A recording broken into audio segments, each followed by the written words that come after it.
बिस्मिल्लाहिर्रहमानिर्रहीम 92/8 के साथ मैं हूं शाहिद रन। नाजरीन, इंतखाबी सियासत में सियासी इत्तेहाद बनना, एडजस्टमेंट होना और फिर सियासी रहनुमाओं की एक जमात से दूसरी जमात में शमूलियत एक मामूल की सी कार्रवाई लगती है, लेकिन सियासी जमातों की जो क़यादत होती है उनके लिए ये एक ऐसा मौका होता है जहां उन्हें कुछ खोना होता है और कुछ हासिल करना होता है। इसके यही सूरत हाल इस वक्त पाकिस्तान मुस्लिम लीग नून को पंजाब में दरपेश है, पाकिस्तान पीपल्स पार्टी को सिंध में दरपेश है और दीगर जमातें मौलाना फजलुर रहमान साहब अगर हों तो उन्हें KPK और बलूचिस्तान में दरपेश है। लेकिन अगर ओवरऑल इस सारी सूरत हाल पर नजर डालते हैं तो पाकिस्तान मुस्लिम लीग नून ने इब्तदा में बलूचिस्तान में अच्छी शमूलियतें उनके पास हुई, लेकिन उनको ब्रेक लगाई मफाहमत के बादशाह आसिफ अली जरदारी ने अपनी काउंटर मूव से। तो इस वक्त एक और मूव उन्होंने की है कराची में एक ऐसी मूव की है जो मुझे, अगर मैं गलत नहीं हूं, करेक्ट करेंगे थोड़ी देर में हमारे मेहमान हमें, माजी में हमने नहीं सुना कि MQM छोड़कर कोई रहनुमा पाकिस्तान पीपल्स पार्टी में आया हो। अलबत्ता पाकिस्तान पीपल्स पार्टी छोड़कर लोग MQM में जरूर गए नबील गबूल की सूरत में। इसी सिलसिले में बात करने के लिए हमारे साथ आज होंगे साबिक रहनुमा MQM, मौजूदा रहनुमा रजा हारून। उनसे आज बात करेंगे इस मामले पर और उसके अलावा जो सियासी सीट एडजस्टमेंट्स हो रही हैं उस पर बात करने के लिए हमारे साथ होंगे आमिर गौरी साहब और अमार मसूद साहब प्रोग्राम के दूसरे हिस्से में। लेकिन रजा हारून साहब हमें ज्वाइन कर चुके हैं जो कि साबिक रहनुमा थे MQM के, अब पाकिस्तान पीपल्स पार्टी के रहनुमा हो चुके हैं। रजा, सबसे पहला आपसे सवाल करूंगा कि MQM से पीपल्स पार्टी का मूव कराची में बहुत कम देखने को मिलता है, अगर मैं गलत नहीं हूं तो ये एक ही इब्तदाई मूव होगी।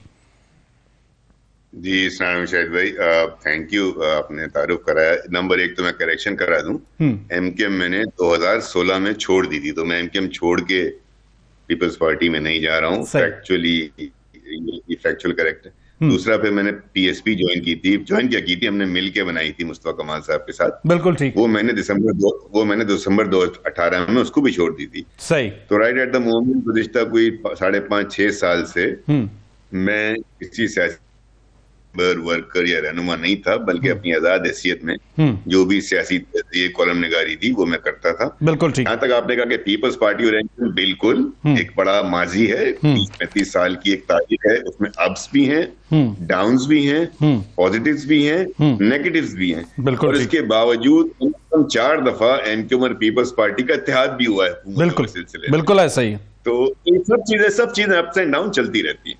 तो इश्यूज पे इख्तिलाफात रहे हैं, नजरियात पे इख्तिलाफ है, जाती इख्तिलाफात कभी भी नहीं रहे। बिल्कुल ठीक। रजा भाई, सबसे पहला सवाल आपसे करना चाहूंगा, because you belongs from Karachi, आपने और अनीस एडवोकेट ने ज्वाइन किया, आपने मुझे करेक्ट किया कि आप पहले PSP में गए और फिर उसके बाद किनारा कश हुए। चूंकि कराची की एक पॉलिटिक्स PSP और MQM करती है, पीपल्स पार्टी चूंकि पूरे सिंध और पाकिस्तान की पॉलिटिक्स की बात करती है, एक बहुत बड़ा डिफरेंस ऑफ ओपिनियन कराची के मसाइल के हवाले से, खासकर जो उर्दू बोलने वाली कम्युनिटी है उसका रहता है और आपका ताल्लुक भी उन्हीं से है। कैसे अपने वोटर को कायल करेंगे कि वो रजा हारून जो उनसे ताल्लुक रखता है, उस कम्युनिटी से ताल्लुक रखता है, वो उसी पीपल्स पार्टी को वोट करे जिसके लिए हमेशा एक शिकवा रहता है उर्दू स्पीकिंग कम्युनिटी को कि पीपल्स पार्टी ने कराची को सर्व नहीं किया? मेरी कोशिश फिलहाल ये होगी कि चूंकि मैंने अभी 1 माह रह गए इलेक्शन में ज्वाइन किया है मैंने, तो जो कुछ भी मेरे ज्वाइन करने से सिंबॉलिकली पाकिस्तान पीपल्स पार्टी को फायदा हो सकता है, या मेरे वहां ज्वाइन करने से मेरी मौजूदगी से, अनीस एडवोकेट साहब की मौजूदगी से, और बहुत से लोगों ने हमसे पहले MQM के जो हैं उन्होंने पीपल्स पार्टी ज्वाइन की है, तो जो फायदा हो सकता है वो ऑटोमेटिकली पहुंच जाए। आप जानते हैं शायद भाई, 1 महीने में तो कोई कैंपेन नहीं चलाई जा सकती। बिल्कुल ऐसा ही। किसी के नजरियात और खासतौर पर वोटर को आप 1 महीने में कोई मुआवजा ही हो तो हो, इतने बड़ा चेंज नहीं आता। लेकिन हाँ, गुज़िश्ता जुमे को जब हमने ज्वाइन किया है तो शहर में गुड फीलिंग है, शहर से एक बड़ा गुड रिस्पॉन्स है, और वो इसलिए कि लोग अब तंग आ गए। ये जो देखें, लसानियत करना, अपनी कौम से प्यार करना, अपनी जुबान से, अपने कल्चर, बिल्कुल ठीक बात है। मैं महाजिर हूं, बिल्कुल ठीक बात है। लेकिन इस बुनियाद पर किसी दूसरी कौम से, किसी दूसरी सियासी जमात से नफरत करना, असबियत करना, तासुब करना, ये बुरी चीज है। हम चाहते हैं अच्छा, दूसरी बात जो है ना, ये तो वो MQM है भी नहीं ना शायद भाई। सही। Come on. बिल्कुल। ये तो 2016 में एक नई बनी हुई चीज है ना, इसके आगे P लगा दिया गया। बिल्कुल ठीक हो गया, MQM पाकिस्तान है ये। रजा भाई, एक और अहम नुक्ता जो आपने ही अपनी प्रेस कॉन्फ्रेंस में कहा, मैं चाहूंगा कि उसको भी आप एड्रेस करें। आपने बात की चार्टर ऑफ कराची की, तो चार्टर ऑफ कराची रजा हारून की नजर में क्या है? चार्टर ऑफ कराची जो हमारी डिस्कशन हुई उससे जरदारी साहब ने एग्री किया, उसको एक्नॉलेज किया, एंडोर्स किया और उस पर मजीद स्टडी करेंगे। चार्टर ऑफ कराची ये कि कराची जैसे लाहौर है, इसी तरह कराची एक मेगा सिटी है। कराची में जो डेवलपमेंट के प्रोजेक्ट्स हैं, कराची का मास ट्रांजिट प्रोग्राम है, कराची का मास्टर प्लान है, कराची की स्ट्रेटेजिक मेगा प्रोजेक्ट्स हैं, K4 है, S3 है, कराची ट्रांसफॉर्मेशन वो है प्रोग्राम जो वर्ल्ड बैंक का है, क्लिक का प्रोग्राम है, ऐसे बहुत सारे BRT के प्रोग्राम हैं।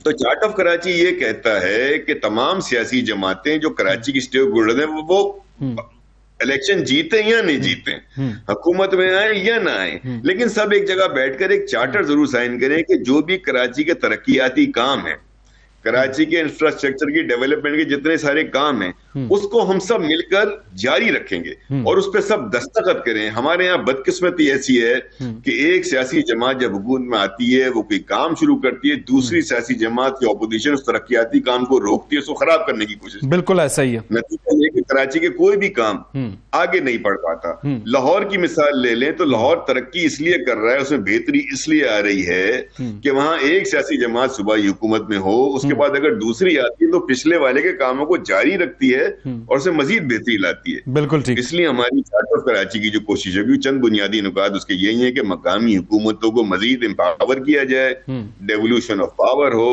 उनको आईनी तहफ्फुज़ दिया जाए, और ये जो मेगा प्रोजेक्ट्स हैं जो इस 3 करोड़ आबादी के शहर के लिए, जो सिंध का दारुल हुकूमत है, पाकिस्तान का माशी हब है, ट्रेड कैपिटल है, वाहिद पोर्ट सिटी है, अभी गवादर तो उस तरह डेवलप नहीं हुआ ना शायद। बिल्कुल ठीक है। तो ये वाहिद वो सिटी है जो ना सिर्फ सिंध को बल्कि पूरे पाकिस्तान को चलाता है। रजा भाई, दो सवाल और चार्टर ऑफ कराची को आपने किसी हद तक डिफाइन किया। 2 सवाल आपके सामने रखना चाहूंगा। हर सियासी रहनुमा की यह कोशिश होती है कि वो जब भी एक सियासी मूव करे वो इलेक्शन को देख के करे। आपने एक ऐसे वक्त में सियासी मूव किया जहां पर मुझे रजा हारून या अनीस एडवोकेट अभी तक किसी सीट पे कैंडिडेट नजर नहीं आते, तो टाइमिंग लेट हो गई या आप समझते हैं कि कोई ऐसा स्टेक नहीं था कि हमने इलेक्शन लड़ना है और सीट होल्ड करनी है? मैं समझता हूँ बड़ी मुनासिब टाइमिंग है कि हमारा इंटरेस्ट बड़ा क्लियर हो गया लोगों के सामने कि हम इसलिए आए नहीं। सही। अच्छा रजा भाई, एक और सवाल आपके सामने रखना चाहूंगा, चूंकि हमेशा ये इस पॉलिटिक्स पर बात हुई है, एमक्यूएम ने सबसे ज्यादा इस पर बात की है। रजा हारून, अनीस एडवोकेट जब पीपल्स पार्टी आते हैं कराची की पॉलिटिक्स में, एमक्यूएम की पॉलिटिक्स में, दोनों बड़े नाम रहे हैं।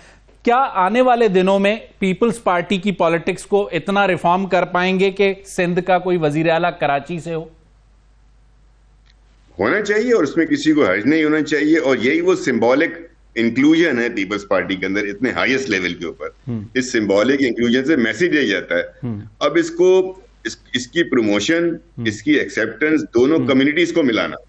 देखिए शाहिद भाई, जो बुनियादी काम है ना जो मेरी और आपकी आने वाली नस्लों के लिए है, वो ये है कि अपनी जो नौजवान है हमारे, जो हमारी दूसरी तीसरी नस्ल है, उसके अंदर ये नफरत ना छोड़ के चले जाए। बिल्कुल। जब उनमें ये नफरत नहीं होगी ना, जब उनमें ये नफरत नहीं होगी तो कराची का पठान भी वजीर आला बन सकता है। बिल्कुल ठीक, बहुत अच्छी बात। सिंधी भी बन सकता है। कराची का पठान, इस शहर का कराची का पठान, कराची का पंजाबी जो कराची आइट है, बिल्कुल ठीक, वो शहर का मेयर बनता है।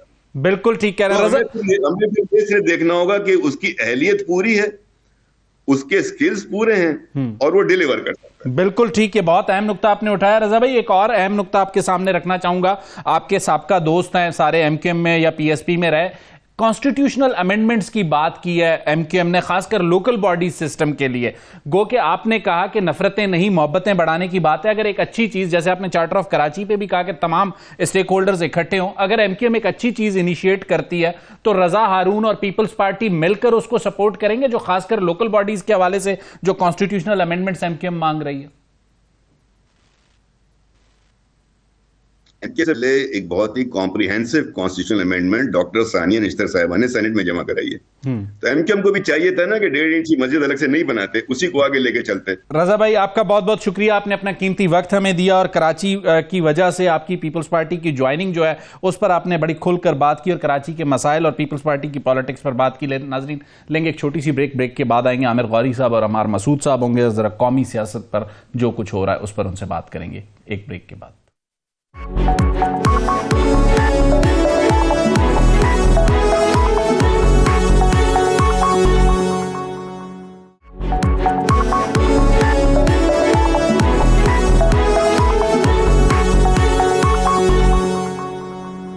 वेलकम बैक नाजरीन। प्रोग्राम के पहले हिस्से में हमारे साथ कराची से पाकिस्तान पीपल्स पार्टी के रहनुमा, अब नए वो पाकिस्तान पीपल्स पार्टी के रहनुमा हैं, माजी में वो एमकेएम के रहनुमा होते थे, रजा हारून। उन्होंने कराची की बात की, सिंध की बात की, कराची की पॉलिटिक्स की बात की और पीपल्स पार्टी को ज्वाइन करने की वजह बताई। लेकिन जरा कौमी सियासत पर बात करने के लिए हमारे साथ आमिर गौरी साहब हैं स्टूडियो में और वीडियो लिंक पे अमार मसूद साहब हैं। इन दोनों सीनियर से जरा बात करेंगे इंतखाबी माहौल पर। इंतखाबी माहौल पर जाने से पहले मैं चाहूंगा कि अमार साहब से गुफ्तगू का आगाज करूं और अमार साहब से पूछूं कि सेनेट में जो करारदाद आई है उसे वो कैसे देखते हैं?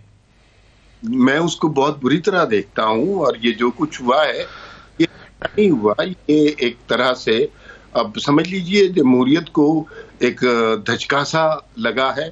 और आप ये भी यकीन रखिए कि 8 फरवरी तक इस तरह के धचके जरूर लगेंगे और बहुत से लगेंगे और शायद बहुत से खूंचका धचके भी।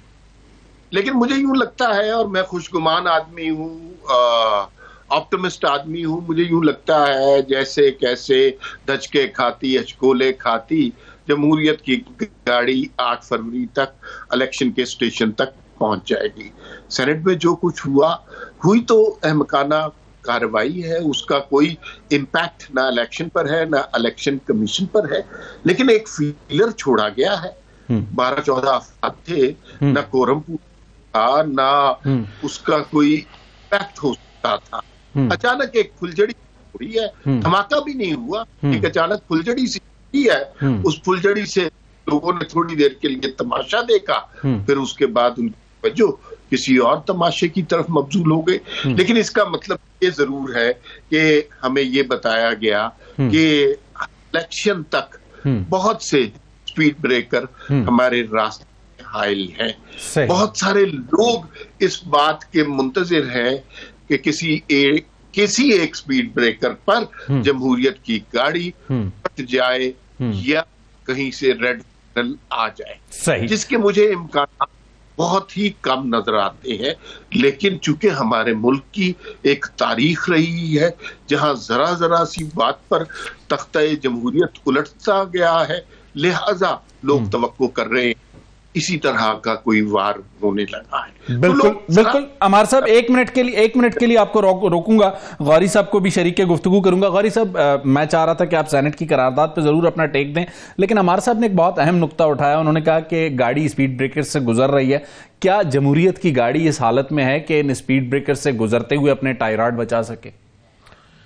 देखिए, शायद ये मेरे लिए ये सवाल इतना इंपॉर्टेंट नहीं है जितना ये है कि पाकिस्तान जो है, अगर फर्ज किया सारे पाकिस्तान के लीडर जो हैं जब बात करते हैं कि एक जमहूरी अमल जो है वो चल रहा है और उसके अंदर बाज़ लीडर ऊपर गए हैं, बाज़ लीडर नीचे गए हैं, कुछ जेलों में गए, कुछ केसेस भुगत रहे हैं, लेकिन अवाम जो है ना उसको ये उम्मीद है कि ये तमाम लोग जो अपने आप को उनके रहनुमा कहते हैं, इनके अंदर कम से कम इतनी पॉलिटिकल अवेयरनेस और रेडीनेस होनी चाहिए कि भाई अगर आपने जिम्मेदारी लेनी है हमारे सारे मतलब 24 करोड़ लोगों की, तो फिर ये इसके लिए जो डिलेइंग टैक्टिक्स है ना उसको इस्तेमाल ना करें।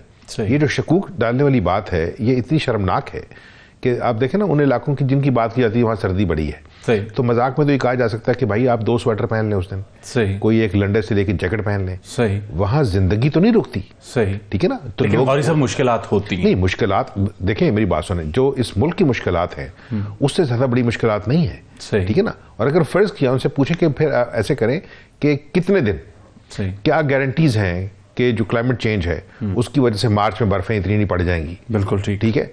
अब तो मौसम जो है वो आगे खिसकने शुरू हो गए हैं कि जी अप्रैल के अंदर मौसम नहीं है, उसके बाद कहेंगे फ्लड आ गया। उन्हें कहा भाई अपना काम करें, लोग जो है ना ऑलरेडी उनकी जो नर्व्स हैं वो इतनी ज्यादा स्ट्रेस्ड है। अच्छा, फिर पूरी रियासत का जो निजाम है, यानी आप देखें ना सुप्रीम कोर्ट आपको जो है वो पूरी सपोर्ट दे रही है, इलेक्शन कमीशन आपको सपोर्ट दे रहा है, वो तैयार बैठे हुए हैं, ट्रेनिंग्स हो चुकी हैं, मैनुअल छप गए, शेड्यूल दे दिया गया, पॉलिटिकल पार्टीज जो है अपने कॉन्फ्रेंस में ये मामला डिस्कस हो चुका है। मतलब हर चीज जो है, मुझे अभी तक ये समझ नहीं आ रही कि ये जो सेनेटर्स हैं इन्होंने ये किसके कहने के ऊपर ये वो कहते हैं हमने किसी के कहने पे नहीं किया, ये भी हमारा हक है। कौदा बाबर जो है बलूचिस्तान अवामी पार्टी से वैसे ताल्लुक है लेकिन बैठते इंडिपेंडेंट उसमें हैं, वो कहते हैं हमें किसी ने नहीं कहा, ये हमारे मसाइल हैं और ये हमारा हक है कि हम सेनेट के फ्लोर पे। तो फिर उनको चाहिए था कि वो जवाब देते कि अगर फर्स्ट आप ये कह रहे हैं चीज डिले करें, कितनी डिले करें, do you have a plan? Clarity नहीं, जो इलेक्शन का प्लान है वो सारी दुनिया नजर देख रही है ना, उसके ऊपर लिखा गया है। यानी अगर दुनिया के बड़े अखबारों में लिखा जा रहा है कि इस पूरे रीजन के अंदर जो इलेक्शंस हो रहे हैं उसके बाद उसका क्या जो है डायनामिक बनेगा इस रीजन का। लेकिन वो जो बम्पी राइड और जो स्पीड ब्रेकर्स पे टायराइड जमहूरियत के टूटने का कुछ नहीं है, शायद कुछ नहीं है। देखें ये मुल्क इससे बहुत बड़े बड़े मुश्किलात से गुजरा है, इस वक्त कोई मुश्किल नहीं है। देखें एक इलेक्शन होना है, उसके बाद कुछ लोग जो हैं वो जीतेंगे, कुछ लोग हारेंगे, ठीक है ना। और ये मामला जो है ये आगे चलेगा। पाकिस्तान जो है मतलब 71 जैसे हालात में तो नहीं है, 77 वाले हालात में तो नहीं है, 2008 वाले हालात में तो नहीं है, फिर जिस तरह हुकूमतें गिराई गई हैं वो सबको पता है, ठीक है ना। हमें यहाँ बस किसी का एडवोकेट बनने की जरूरत नहीं है। ठीक हो गया, आपने बहुत अहम नुक्ता उठाया। अमार साहब, गौरी साहब कह रहे हैं कि ना 70s जैसे हालात है ना 77 जैसे। बहुत से लोगों का ये ख्याल है कि उससे भी बदतर हालात हैं, बहुत से लोगों का ख्याल है कि नहीं उस जैसे नहीं है। आपके ख्याल में इलेक्शन के लिए इलेक्शन का माहौल मुल्क में नजर आ रहा है आपको? देखिए, माहौल से क्या मुराद है? माहौल से मुराद ये है क्या पॉलिटिकल पार्टीज अपनी कैंपेन कर रही हैं, तो वो तो जब पॉलिटिकल ये इंतखाबी कैंडिडेट्स को नॉमिनेशंस हो जाएगी तो जाहिर है वो अपने हलकों में पैसा लगाना शुरू करेंगे। ये बड़ी नई बात है। अभी तक क्यों नहीं उनके नाम क्यों नहीं अनाउंस किए गए, ये भी बड़ी की डिबेट है। इसको आगे बात करते हैं, इस पर ये जो टिकटों की तकसीम पे मामला है, लेकिन फिलहाल इंतखाबी माहौल पे जो सवाल किया आपसे। इंतखाबी माहौल उसी से बनेगा ना, टिकटों की तकसीम का ऐलान हो जाएगा। अब आप सवाल बड़ा किया जा रहा है शदोमत के टिकटों की तकसीम के लिए जो उम्मीदवारों का ऐलान क्यों नहीं किया जा रहा, इतना थोड़ा वक्त रह गया है अभी तक। भाई ये पॉलिटिकल स्ट्रेटजी है, हर हल्के में कम से कम 2 कैंडिडेट होंगे हर जमात के, पार्टी के, मुस्लिम लीग नून के और उसके बाद पीटीआई के। तो उन्हें आखिरी लम्हे तक दूसरे कैंडिडेट को जिसको टिकट नहीं देना उसको होल्ड करना है कि वो दूसरी जमात में शामिल ना हो जाए। बिल्कुल ठीक। वो आखिरी लम्हे तक उसको रोकेंगे और उसके बाद नंबर 1 कैंडिडेट को टिकट देंगे। ये बड़ी सिंपल सी पॉलिटिकल स्ट्रेटजी है। जिस वक्त वो अपने कैंडिडेट का नाम ऐलान कर देंगे उसके बाद वो अपनी कैंपेन शुरू कर देगा, इलेक्शन की हमामी शुरू हो जाएगी। अभी आपने देख लिया जो कैंडिडेट कंफर्म है, जैसे ख्वाजा साद रफीक, इन्होंने अपनी कैंपेन शुरू कर दिया। पंजाब में बड़ी पॉलिटिकल कैंपेन किस वक्त शुरू होगी, जब मरियम नवाज, नवाज शरीफ, शहबाज शरीफ मैदान में निकले। बिल्कुल। और वो आज वक्त टिकटों की तकसीम में बिजी है, तो वो माहौल आपको थोड़े दिनों में नजर आना शुरू हो जाएगा। हम एक इंतहाई हाइपर किस्म के सोशल मीडिया के दौर में गुजर रहे हैं। हम मरियम नवाज का ट्विटर 2 दिन खामोश रहे, हम कहते हैं लो जी इन्होंने समझौता कर लिया, इन्होंने टेक लिए। 2 दिन वो ज्यादा एक्टिव रहे, वो कहते हैं लो जी ये देखें अब ये फौज के खिलाफ। ये सोचे समझे बगैर जो अच्छा फिर आपने कहा क्या हालात मुख्तलिफ है, इन हालात में एक चीज मुख्तलिफ है, वो 9 मई वाला वाकया है। इस तरह का वाकया माजी में कभी भी नहीं हुआ पाकिस्तान की तारीख में। सियासी जमात ने 14 यादगारों को जला दिया और फिर वो उस पर मुसर भी हो। फिर उसके बाद से अब एक क्राउ की सूरत थी जिसे इस्टेब्लिशमेंट ने कंट्रोल कर लिया है।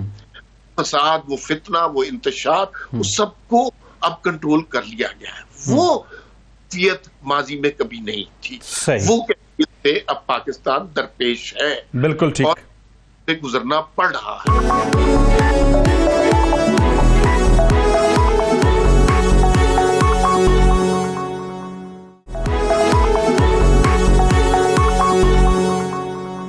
गौरी साहब, जो 2 पॉइंट्स उन्होंने डिफरेंशिएट किया है कि जो मौजूदा हालात हैं उसमें माजी में कभी 9 मई जैसा मामला नहीं हुआ, अब हो चुका है, एक ये नुकता। और दूसरा उन्होंने कहा कि इंतखाबी मुहिम आपको उस वक्त नजर आएगी जब टिकटों की लास्ट डेट गुजर चुकी होगी और हर पार्टी जो है अपने अपने कैंडिडेट्स प्लेस कर चुकी होगी, तो मुहिम आपको उस वक्त नजर आएगी। लेकिन मुझे अभी भी ग्राउंड पे बिलावल भुट्टो के अलावा कोई कौमी लेवल का जो लीडरशिप है वो इलेक्शन कैंपेन करती नजर नहीं आ रही। मौलाना फजलुर रहमान कह रहे हैं उन्हें थ्रेट्स हैं, PMLN टिकटों की तकसीम में फंसी हुई है, तो आखिरी 1 महीने में भी वो माहौल नहीं दे पा रही पॉलिटिकल पार्टीज जो कि होना चाहिए। देखिए, शायद इन पॉलिटिकल पार्टीज को ये पता है कि उनका अपना अपना एक जो है वो पैच है जो फुली सिक्योर्ड है उनके लिए। जो लोग हैं, उनके जो वोटर्स हैं, उनको भी पता है कि इलेक्शन होने हैं। आप टेलीविजन के ऊपर इसके अलावा कोई और डिबेट नहीं देख रहे सिवाय इलेक्शन के, ठीक है ना। जो कुछ सुप्रीम कोर्ट में हो रहा है, जो मतलब दरखास्तें दी जा रही हैं, जिनको सुना जा रहा है, इनके फैसले दिए जा रहे हैं, वो भी इलेक्शन से रिलेटेड है। तो ये जो बात है ना, मैं बिल्कुल एग्री करता हूँ जो अमार कह रहे हैं कि देखें जो पार्टियां लड़नी है ना, जिन्होंने इलेक्शन लड़ना है, उन्हें ये पता है कि उनके जो वोटर्स हैं उन्हें पता है कि हम सड़कों पर निकलेंगे या नहीं निकलेंगे, हमने वोट डालना है। देखिए ना, अब जितना वक्त रह जाएगा, फर्ज किया वो 20 दिन रह जाते हैं, 25 दिन रह जाते हैं, तो एक आदमी ने अपनी सिर्फ अपनी कॉन्स्टिट्यूंसी के अंदर ही फिरना है ना। लीडर्स के साथ डेफिनेटली किया जा सकता है कि एक्सपेक्ट किया भाईजान आप एक एक दौरा जो है वो दूसरे सूबों का भी कर लें। बिल्कुल। लेकिन जिस तरह हम आपके प्रोग्राम में पहले भी डिस्कस कर चुके हैं कि पॉलिटिकल पार्टीज को ये पता है कि उनका एक्चुअल जो फाइटिंग जो ग्राउंड है वो कौन सा है। तो जैसे पीएमएलएन को अंदाजा है कि सेंट्रल पंजाब है, सेंट्रल पंजाब है या सदर्न पंजाब, ठीक है ना। इसलिए कि वहां पे जो पार्टी बनी है वो हो सकता है कि उतनी कामयाबी हासिल ना कर सके, मुझे अभी नहीं पता। मैं उस पे अभी क्वेश्चन मार्क्स लाहौर पे भी हैं अमार साहब से, और आपसे उस पे डिस्कस करूंगा जो और उसी तरह दूसरा वाला पॉइंट था वो 9 मई वाला। देखें, नवाज शरीफ की हुकूमत 3 दफा नहीं छीनी थी, ठीक है ना। उन्होंने तो अपने लोगों को नहीं कहा कि आपने क्या करना है, ये रिएक्ट कैसे करना है, ठीक है ना। उन्हें ये पता था कि उनको झगड़ा किसके साथ है।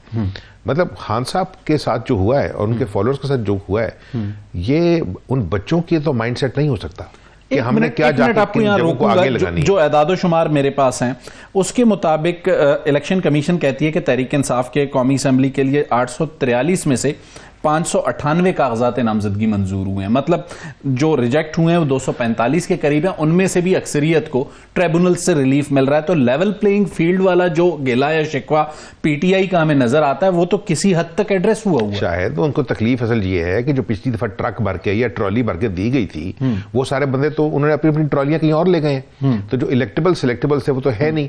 तो इसका मतलब है इस पार्टी का कोई सेंट्रल माइंडसेट नहीं था कि इन्होंने अब अगर फर्स्ट के इलेक्शन लड़ना है तो या तो अब सारा वक्त जो है वो मुख्तलिफ लोगों के खिलाफ बयानात देने में गुजार दे, या आपको पता है कि भाई अगर हमने अपनी रिक्लेम करनी है पॉलिटिकल स्पेस और हमारा अगर फर्ज किया यूथ के अंदर जो है कोई ये जो 18 वाली स्ट्रेंथ है, तो फिर नए कैंडिडेट्स जो हैं उनको फाइनलाइज करें ना।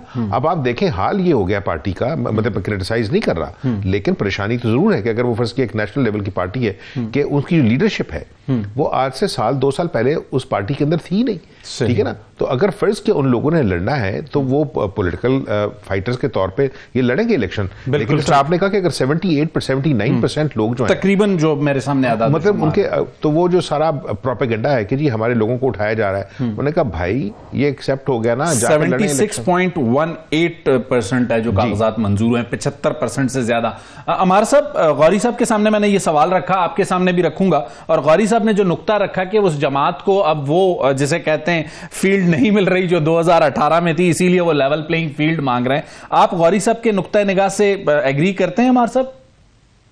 पहली बात तो ये है कि आमिर गौरी हमारे बहुत सीनियर दोस्त हैं और उनका काम हमारे लिए वाजिब भी है। उनकी बहुत सी बातों से इत्तेफाक किया जा सकता है। लेवल प्लेइंग फील्ड की 2 कॉनोटेशंस हैं, इसके 2 फूम है और दोनों को समझना बहुत जरूरी है। सही। एक तो ये जिसके आपने तस्हील की, आपने ये बताया कि लेवल प्लेइंग फील्ड का मतलब ये है कि पीटीआई कागजात नामजदगी ज्यादातर मंजूर हो गए हैं, लेकिन उसके बारे में एक नेगेटिव प्रोपेगेंडा किया जा रहा है, शोर मचाया जा रहा है, झूठ बोला जा रहा है, सोशल मीडिया ट्रोल्स लगे हुए हैं कि जैसे कयामत आ गई है, कि जैसे आसमान टूट कर गिरा है, और एक नेगेटिव प्रोपेगेंडा लोगों के जहनों में भरा जा रहा है कि जैसे पीटीआई। अगर आप रियलिटी में देखिए तो वो सब कुछ झूठ है, उसमें हकीकत का सब कोई नहीं। सही। दूसरी बात, दूसरा एंगल लेवल प्लेइंग फील्ड, क्या कुछ लोगों के कागजात नामजदगी मुस्तरद भी हुए, ये बात भी तस्लीम कर चाहिए। जाहिर है अगर आप कह रहे हैं 76.18% लोगों के मंजूर हुए हैं तो इसका मतलब है कि 24% के नामंजूर भी हुए। बिल्कुल ऐसा ही है। क्या किन लोगों के नामंजूर हुए हैं? क्या वो लोग जो इस मुल्क की अमलाक को, सरकारी अमलाक को नजरे आतिश करते हुए वीडियो कैमरास के जरिए, फुटेज के जरिए पकड़े गए हैं, क्या आप इलेक्शन लड़ने का हक उनको भी उतना ही देना चाहते हैं जितना मुझे और आप है? क्या वो लोग जो शहदा की यादगारों को नजरे आतिश करते हुए पकड़े गए हैं, क्या उनको भी इलेक्शन लड़ने का उतना ही हक है जितना हम किसी सियासी कारकुन को हक है? क्या वो लोग जो रियासत के खिलाफ तो पाकिस्तानी पासपोर्ट को नजरे आतिश करते रहे, पाकिस्तान के परचम को पांव तले रोनते रहे, क्या उनको भी इलेक्शन लड़ने का उतना ही हक है सही किसी कारकुन को है? तो मेरे ख्याल में कहीं ना कहीं हमें कोई ना कोई बाउंड्री लाइन ड्रॉ करनी पड़ेगी। अमर साहब आपने बात की बाउंड्री लाइन ड्रॉ करने की। एक बहुत अहम पिटीशन जो है पाकिस्तान तहरीक इंसाफ की सुप्रीम कोर्ट में पेंडिंग है। जैसा कि लेवल प्लेइंग फील्ड का उनका जो शिकवा था वो एदाद-ओ-शुमार मैंने आपके सामने रखे। आपको यह लगता है कि सुप्रीम कोर्ट ऑफ पाकिस्तान जो इंतखाबी निशान बल्ला है पाकिस्तान तहरीक इंसाफ वहां से रिटेन कर पाएगी, उसे वापस मिल सकेगा, या फिर 8 फरवरी को इंतखाबी निशान बल्ला बैलेट पेपर पर आपको नजर नहीं आ रहा? देखिए, अब वो जो है ना प्लेइंग फील्ड और इंतखाबी निशान बल्ला, ये हुआ कहां से? इंट्रा पार्टी इलेक्शन से। इलेक्शन कमीशन ने पहले कहा कि आप तमाम जमातें इंट्रा पार्टी इलेक्शन कराएं और तहरीक इंसाफ भी इंट्रा पार्टी इलेक्शन कराए ताकि उनका इंतखाबी निशान इंट्रा बल्ला उन्हें दिया जा सके। 20 दिन रह चुके, 20 दिनों के उनको टाइम दिया गया। ये नहीं कहा गया कि अचानक से कहा गया। 20 दिन जिस दिन इंट्रा पार्टी इलेक्शन करवाए गए उस दिन पेशावर के अंदर 100 सीटें लगाई गई जिसके अंदर 7 लोग बैठे हुए थे। उन 7 लोगों ने आपस में ओहदे तकसीम कर लिए। बैरिस्टर गौहर उसमें से चेयरमैन मुंतखब हो गए। अच्छा, ये कोई भी इलेक्शन कमीशन इसको दुरुस्त इलेक्शन मान सकता है? सही। तो उसकी वजह से वो कोई इलेक्शन कमीशन या इलेक्शन कमिश्नर का कोई बोक्स नहीं है। सही। ये इलेक्शन फिर उसके बाद अकबर एस बाबर आ गए, फौजिया साहिबा आ गई, वो कह रही है कि नहीं इलेक्शन के तो हम हकदार हैं, हमने पीटीआई बनाई है। ये बैरिस्टर गौहर, शेर अफजल मरवत कुछ और कहानी सुना रहे हैं। एक काजी फायदी से खिलाफ बात कर रहे हैं, एक कह रहे नहीं हम अदालतों का एहतराम करें। इतना, जिसे पंजाबी में एक लफ्ज है ना, कड़मास। लेकिन अब बैरिस्टर गौहर और शेर अफजल मरवत में सुलह हो गई है। अब सुप्रीम कोर्ट से जो आपको लगता है कि उन्हें रिलीफ मिल जाएगा 8 फरवरी के लिए? मेरे ख्याल में पहले उन्हें इंट्रा पार्टी इलेक्शन दुरुस्त करवाने पड़ेंगे। सही। पहले उन्हें बात पे कन्विंस करना पड़ेगा इलेक्शन कमीशन को कि उनकी पार्टी के अंदर इंतखाबात दुरुस्त हुए। 7-8 लोग इंतखाबात की बुनियाद पर उन्हें बल्ले का इलेक्शन निशान नहीं मिल सकता। सही, ठीक हो गया। गौरी साहब, अमार साहब ने जो नुक्ता उठाया कि उन्हें कन्विंस करना पड़ेगा इलेक्शन कमीशन को और अदालतों को कि उन्होंने ठीक तरह से इंट्रा पार्टी करवाए हैं। अगर एक for the sake of argument बात हो रही है, इलेक्शन कमीशन का जो फैसला है अपहोल्ड करती है सुप्रीम कोर्ट, तो 8 फरवरी के इंतखाबात में बैलेट पर बल्ला नहीं होता तो उन इंतखाबात के नताइज को तो पीटीआई तस्लीम नहीं करने जाएगी, तो फिर क्या होगा? देखिए, ये पीटीआई की अपनी जो है उनको अपना फैसला होगा कि वो इंतखाबात को तस्लीम करते हैं। मुझे तो अभी से लग रहा है, देखें जो 2013 के इलेक्शन भी हुए थे ना, तो आपको झगड़ा आपको याद है। अगर फर्ज के आप भी देखें ना कि ये इनको सीखना चाहिए पीपल्स पीटीआई को कि जिस शख्स को वो निकलवाना चाहते थे जुडिशरी में उसके पास लेके जाएंगे अपने रिलीफ के लिए, इंसाफ के लिए। और फिर जिस तरह आपने कहा कि एक शख्स कह रहा है कि हमें इस पे एतबार नहीं, दूसरा कहता नहीं पूरा एतबार है। बिल्कुल ना, सही। और एक छोटा सा ब्रेक गौरी साहब ले लूं और ब्रेक के बाद नाजरीन आते हैं तो बात करते हैं जरा इंतखाबी एडजस्टमेंट्स की, पीएमएलएन और पाकिस्तान पीपल्स पार्टी की सिंध और पंजाब की सिचुएशन की और पीटीआई के फ्यूचर की, ब्रेक के बाद।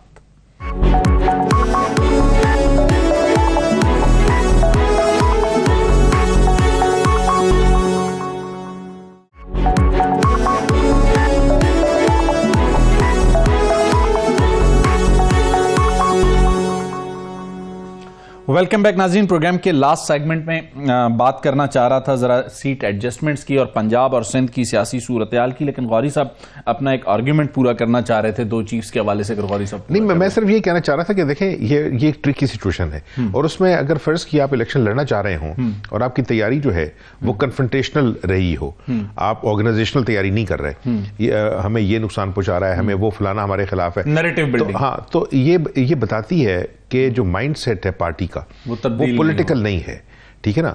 और इसी वजह से कि अभी भी देखे ना कि आपने इलेक्शन करवा लिए, एक नया चेयरमैन बना लिया, लेकिन अगर फैस किया, कल तक जो ट्वीट हो रहे थे कि कौन शख्स इस पार्टी की बिहाफ में बोलेगा, उसने कहा यार पाकिस्तान वाइड पॉलिटिकल पार्टी है, आपके पास ऑफिस बेयरर्स नहीं है कि अगर किसी ने मीडिया से बात करनी है, किसी ने फॉरेन पॉलिसी में बात करनी है, किसी ने इकोनॉमी में बात करनी है, ये मतलब इस तरह नहीं कि जमा मस्जिद है कि जिसका इमाम जो है ना वो हर चीज के ऊपर खुतबा देगा, तमाम चीजों पर खुतबा देगा। अमर मसूद साहब, गौरी साहब ने बहुत अहम नुक्ता उठाया, लेकिन मैं जरा इसको पॉलिटिकली गुफ्तगू को ले जाना चाहूंगा। इलेक्शन एडजस्टमेंट्स पर पंजाब में पीएमएलएन अपनी टिकटों की तकसीम में भी प्रॉब्लम से दो चार है, फिर आईपीपी से सीट एडजस्टमेंट का मामला भी है। तो आपको पीएमएलएन पंजाब में क्या करती हुई नजर आ रही है? सोलो फ्लाइट करेगी, एडजस्टमेंट्स करेगी, और जो अंदरूनी इख्तलाफात हैं सीटों की तकसीम पर, उसे कैसे रिजॉल्व कर पाएगी?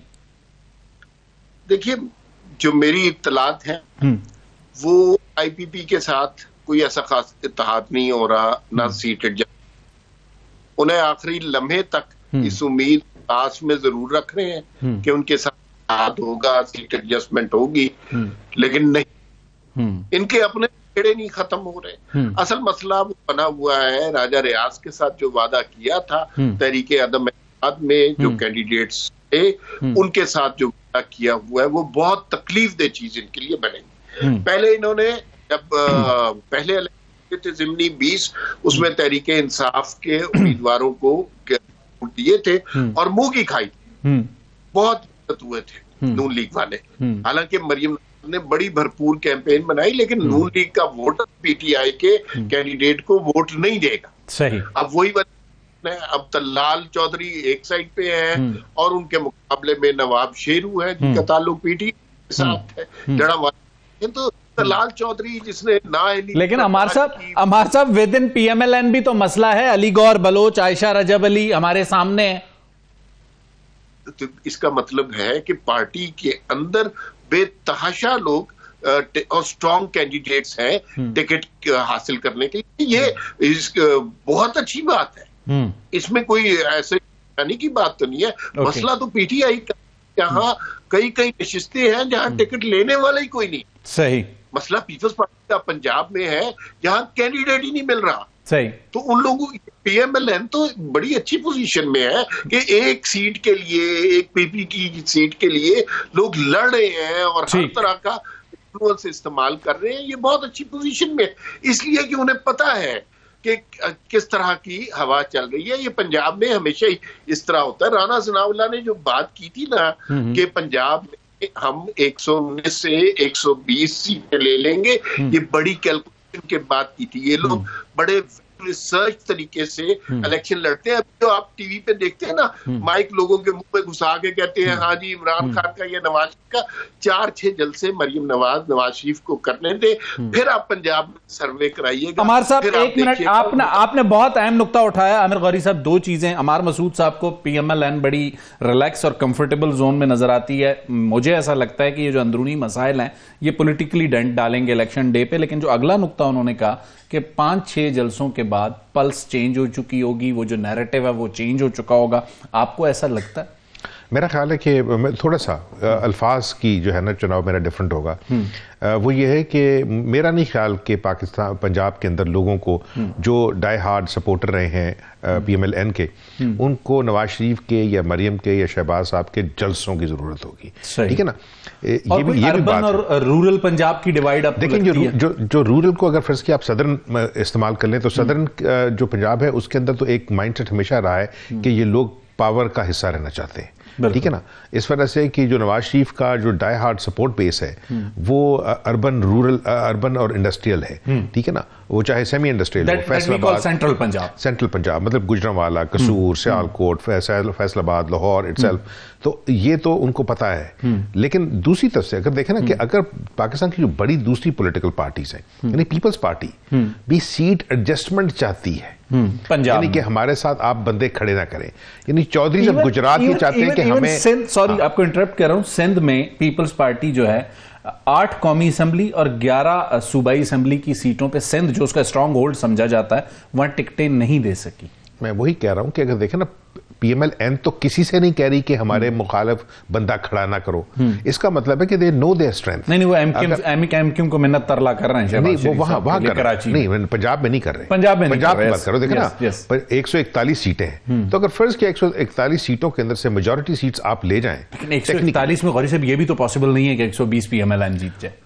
मैं नहीं कह रहा कि 120 जीतेंगी या 100 जीतेंगी, 110 जीतेगी। मैं सिर्फ ये कह रहा हूं कि पार्टी एज ए पार्टी आपको नजर नहीं आ रही कि वो दूसरों को कह रही है कि हमें इतनी सीटें जीतने दें। दे आर वेरी कॉन्फिडेंट कि हमने ये इलेक्शन लड़ना है। उनको ये पता है कि उनका चैलेंज कहां से आ रहा है। उनका चैलेंज पीपल्स पार्टी से तो नहीं आ रहा। उनका चैलेंज, अगर इस्तेहकाम वाले जो हैं, जो भी अपने आप को समझते थे, अगर वो इनके दरवाजे पे आके बैठे हुए हैं कि इतनी सीटें हमें जीतने दें, तो उन्होंने कहा भाईजान आप पॉलिटिक्स किस लिए कर रहे हैं? ठीक है ना। उसी तरह अगर पीपल्स पार्टी को ये पता नहीं है कि उनके जो कोर कैंडिडेट हैं, यानी बहुत सारे उनके करीबी जो लीडरशिप है, जरदारी साहब को जो कोर ग्रुप है पंजाब के अंदर है, अगर वो अपनी स्ट्रेंथ के ऊपर सीटें नहीं जीत रहे, तो फिर वीकनेस उन पार्टीज में। बिल्कुल नवाज शरीफ जीतेगा या नहीं जीतेगा इसका फैसला तो लोग करेंगे। बिल्कुल ठीक हो गया। मतलब आप कह रहे हैं अभी भी as a political party PMLN comfort zone में। अमार मसूद साहब, पाकिस्तान पीपल्स पार्टी सिंध में कहा जाता है कंफर्ट जोन में, PMLN कहा जाता है कि पंजाब में कंफर्ट जोन में। लेकिन एक सवाल रखना चाहूंगा आपके सामने भी, मेरे पास आखिरी 3-4 मिनट है। सबसे बड़ी चीज यह है कि कहीं आने वाले इलेक्शन में साउथ पंजाब का जो इंडिपेंडेंस का कोई फैक्टर सामने आएगा, वो डिसाइसिव रोल प्ले करेगा आपके ख्याल में? पहले तो मैं आपकी स्टेटमेंट दुरुस्त करवा दूं सर। तो मैं आपकी बात मानता हूं कि पंजाब में PMLN कंफर्टेबल है, सही। लेकिन ये आपकी बात से मैं मुत्तफिक नहीं हूं कि सिंध में पीपल्स पार्टी कंफर्ट जोन उनका है, सही। आपने देखा कि तो ने काफी अरसा पहले ये कहना शुरू कर दिया कि हमें भी लेवल प्लेइंग फील्ड चाहिए, और फिर उसके बाद जो सीट एडजस्टमेंट हो रही है, जिसके बारे में तौर पर अभी MQM और मुस्लिम लीग उनके जो मुआहदे हो रहे हैं, उसके बारे में तौर पर अभी सामने चीजें नहीं आई, लेकिन अंदर के कुछ बता रहे हैं कि 5 कौमी असम्बली और 10 सूबाई असम्बली की सिंध से सीटें MQM PMLN का एक इत्तेहाद हो रहा है। ये 5 कौमी असम्बली की कराची की वो सीटें हैं जो पीपल्स पार्टी हमेशा से जीतती आ रही है। इसका मतलब है MQM और PMLN इन सीटों पर इत्तेहाद होगा। और सर वो जो साउथ पंजाब वाला फैक्टर है, जरा 30 सेकंड्स में उस पर कमेंट कर दीजिएगा। साउथ पंजाब वाला फैक्टर हमेशा से ये रहा, लेकिन वो फैक्टर पीपल्स पार्टी फैक्टर नहीं है, वो इंडिपेंडेंट है। सही। गौरी साहब, आपके ख्याल में साउथ पंजाब का फैक्टर कितना इंपॉर्टेंट होगा 8 फरवरी के इंतखाबात में? मेरा ख्याल है कि देखें, वो लोग इंटेलिजेंट पॉलिटिकल ऑपरेटर्स हैं, और उनको जो हवा, मुझे ऐसा लगता है अगले दिनों में से ज्यादा साउथ पंजाब इंपॉर्टेंट नहीं, इस वजह से हमेशा से रहा है कि अगर वो जो 141 सीटें हैं, उसके अंदर से जितनी पंजाब सदर्न पंजाब की सीट्स हैं, उनके अंदर वो तमाम लोग जो इलेक्शन जीतते आए हैं और बहुत अरसे से जीतते आए हैं, किसी भी पार्टी के साथ हों, जिनको हम इलेक्टेबल सिलेक्टेबल्स कहते थे, उन्हें ये पता लग जाता है कि हवा कहाँ चल रही है, बिल्कुल, और वो फौरी तौर पे जो है ना, और वो फिर अपना फैसला करते हैं। आमिर गौरी साहब आपका और अमार मसूद साहब आपका बहुत बहुत शुक्रिया। नाज़रीन, एक सियासी जमात की जानिब से एक विजुअल सोशल मीडिया पर डालकर, मखसूस सियासी जमात कह सकते हैं, पाकिस्तान तहरीक इंसाफ कह सकते हैं, उसमें यह बताने की कोशिश की गई कि एक ऐसा शख्स जो गाड़ियों की तोड़फोड़ कर रहा है 9 मई को, और वो पुलिस से ताल्लुक रखता है, लेकिन जो नैरेटिव बिल्ड किया गया कि ये पुलिस वाला है, और ये भी विजुअल में साबित हो चुका है कि पुलिस वालों से कैसे डंडा छीना गया और वो कौन था। आने वाले दिनों में मजीद इस तरह के शवायद कैबिनेट कमेटी के सामने भी आएंगे, और उसके बाद कैबिनेट कमेटी तयन करेगी 9 मई के जो मास्टरमाइंड है उनका। अगले प्रोग्राम तक मुझे शाहिद रिंद को इजाजत दीजिए। अल्लाह हाफिज।